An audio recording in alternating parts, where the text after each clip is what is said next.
these hashtags have become an interesting part of the conversation. Tell me about them. Oh my gosh, Dr. Drew, the hashtags have become the glue, the narrative, the initiative. So, okay, so just today, 139,000 people have used the I Can't Breathe hashtag on Twitter. 69,000 tweeted using Black Lives Matter. And in response to that hashtag, a new one is catching on. 5,000 people used the hashtag All Lives Matter today alone. And I want to talk about these response hashtags because I remember we first saw it when we were talking about violence against women. And remember that hashtag, Yes, All Women, started to trend when women were talking about their experiences. And then it was the response hashtag, Not All Men. And now we're seeing this with this as well. So my question to you and even the panel is, why do you think people have the instinct to generate and generate these response hashtags?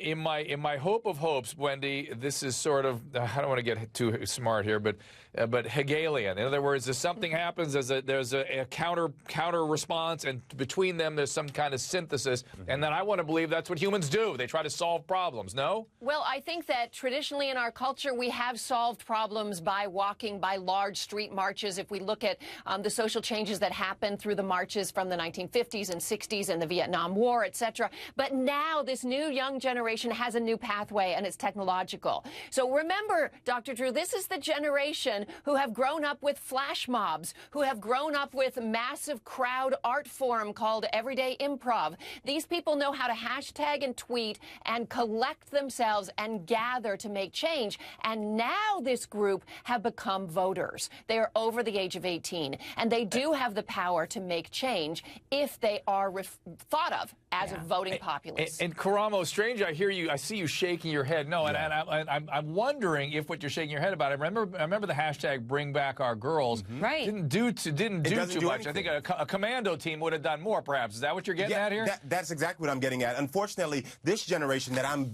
partially a part of, and also my children are a part of, putting up a hashtag doesn't galvanize people to do anything. It doesn't create any change. It allows people to feel like they're connected to someone else, and it's that they've done something. It's lazy. It's unresponsive. There's nothing to it.